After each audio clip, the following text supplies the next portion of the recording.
Armorer's Needles are the most useful relic in all of Deepwoken, because they are essential in making god roll equipment, which can allow you to become the strongest player around. It takes about 50 Armorer's Needles on average for a set, but with the methods that I'll share in today's video, you can get anywhere from 20 to well over 100 Armorer's Needles per hour consistently. So I'll be covering the 5 main farming methods to get Armorer's Needles. Spoiler alert, these methods are also good for getting tons of other relics, but these methods will be both solo methods and methods that require a team. Of course, the ones in a team will be the best. If you do need to get a party, feel free to use the PvE parties channels in my Discord, as there is a lot of people looking to grind certain bosses. As always, if you enjoy this video or find it useful, make sure to like and subscribe, and a huge thank you to my channel members, especially those kind souls on the super and mega tier. Also, at the same time I've uploaded this video, I have an equipment guide out at the same time. So if you want to know how to use your Armorer's Needles to get the most possible stats, that's the video to watch. Let me quickly go over what Armorer's Needles do and how to actually use them effectively. So if you don't know, they randomly reroll 1 pip of your choosing on your equipment. However, if you use 1 gold and 5 Armorer's Needles, you can combine them into a gilded needle. This just allows you to choose the pip you want to roll into. So is it worth making gilded needles? Well, most of the time, no. It's technically worth it on arms and head, just because there is 6 different pips that can be rolled into, but for all your other equipment, you're more likely to succeed just by using the normal relic. But while it's technically worth it on 2 types of equipment, we all know you're gonna gamble. I should also state that there is a bug that sometimes occurs with equipment where you just can't get all your rare pips correct, so you want to make sure to assign pips on your gear, starting with the lowest rarity pip, usually something like uncommon or rare, and then do the legendary pips last. This will prevent it becoming bugged. So now I'll go over the 2 team and 2 solo methods to grind Armorer's Needles. One of these team methods is the one that can well exceed 100 per hour with just some simple prep. The first is simple, soloing the Deluvian. To do this, you'll either make Tempest Tyrant V2 or Seraph Soul V2, depending on if you want to play a mage or an M1 build. On wave 50, you will get a chest that can contain a couple of Armorer's Needles. Depending on if mob AI gets fixed, since it's currently bugged right now and some stuff just doesn't aggro at times, and if it's 2x chest, you can easily exceed 20 to 30 per hour. There is a lot more RNG involved in how many armorers you'll get, just because you can only clear a wave 50 every 20 minutes if you're really good. But the first team method is Hell Mode, and this method is actually really easy to do skill-wise. You'll simply just need to get 3 other people to ring the bell, and the good thing about the enemies in Hell Mode is they're pretty easy to fight. There's nothing really super dangerous apart from the rare Thunder Attuned Squibbo and Corrupt Enforcers. The main problem with Hell Mode is that you need to watch out for depth skankers. These guys are super annoying and will run the lamest builds. There is 3 easy ways to avoid them though. The first is by using a legendary bell, either Kamui or teleportation to go to a hidden place. But the more viable option that doesn't require someone to have an extremely rare resonance is by running the Dawnbreaker to fight Hell Mode, as this build is just designed to have enough mobility to give you the best chance at escape. It's not 100%, but it's significantly better than other Hell Mode builds.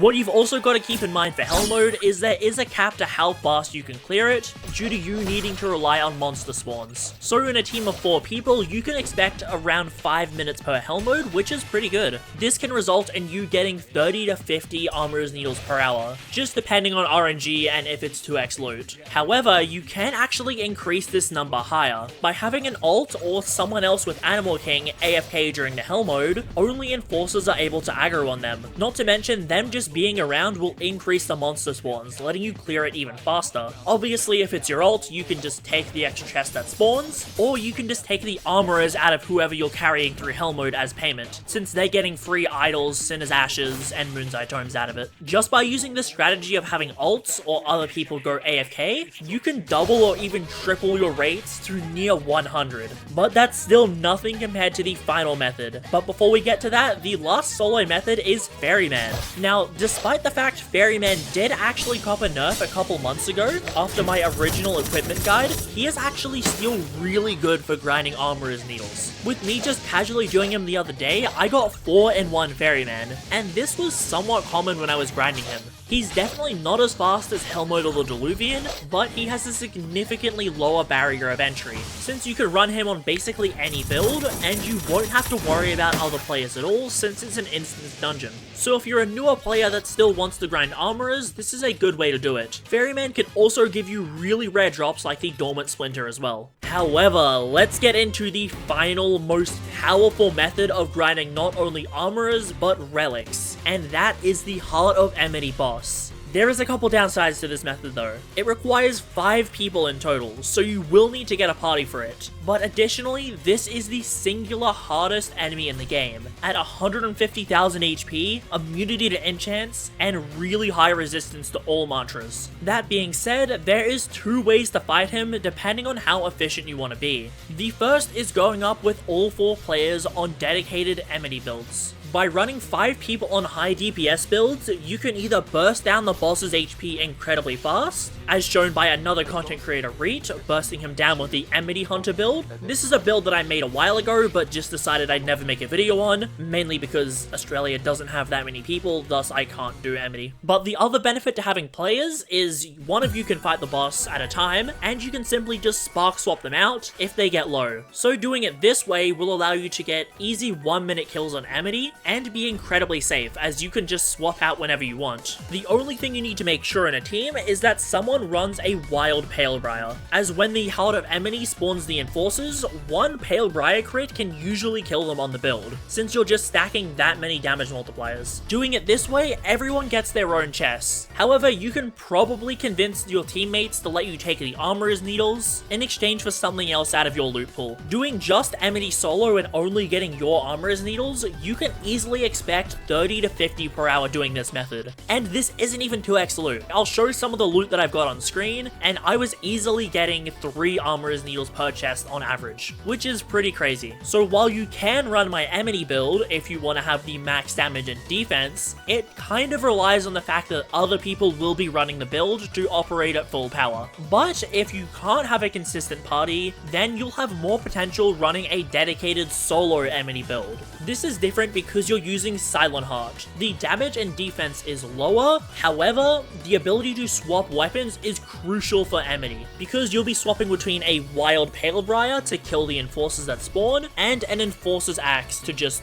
damage the boss as much as possible. It's immune to bleed damage, so that's why you're using an Enforcer's Axe over an Evan Spear. For a solo build, I recommend running this build. Yes, it's a new Dragon King. These just seem to get dropped every like 5 videos. If you're wondering, this is just an improved version of Speedy or No-Go's Silent Heart. Since the 30 strength doesn't really do anything when you can get Lose Your Mind from the Thrall of Enmity, and Berserker's kind of pointless when you have Run It Back. So the method for solo is you get the other 4 players. These can either just be Threshies or Link Striders to heal you. The main downside of solo runs over team runs is you need to be good enough to fight Enmity by yourself, which honestly isn't that hard. You just need to get his attack patterns down and not panic if you get hit. It becomes even easier if there's someone with a corrupt Sacred Field or a Link Strider. Because you'll be soloing, you can take all the Armorer's Needles or whatever other relic you want, and just let the other freshies have some of the relics. And this is what makes solo Enmity so powerful. So let's do the math. Deodri, who most of this Enmity footage is from, is probably the most skilled Enmity player in the game. He can consistently clear Enmity anywhere from 3 to 4 minutes, depending on if he gets hit. However, we're gonna go with the higher end at about 4 minutes for a clear, and then 1 minute to get back into the fight. In some runs that we did the other day,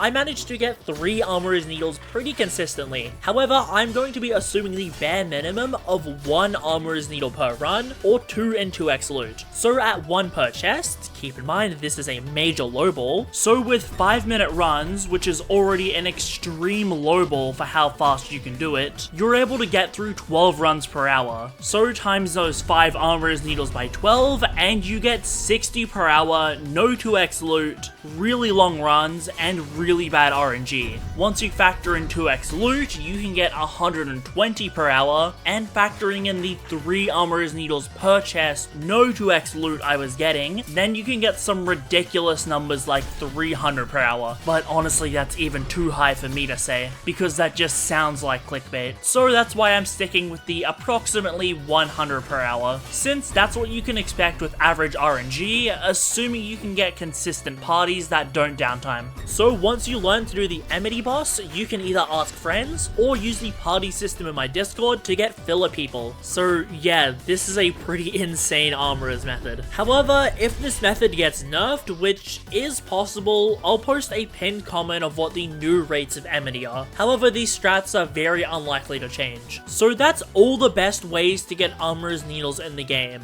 Whether you're grinding Ferryman, doing Hell mode, soloing Deluvian, or fighting the heart of Enmity, there is so many ways to get a max god roll hit in this game. If you need a PvE build to farm these methods, make sure to like and subscribe and join the Discord, not only for the builds, but for the party system to find people to grind with. In the middle of the screen now, I have the equipment guide that released at the same time as this video. If you need to find the best ways to actually use your armorer's needles to get insane HP, defense, or damage, consider becoming a channel member, and I'll see you at the equipment guide.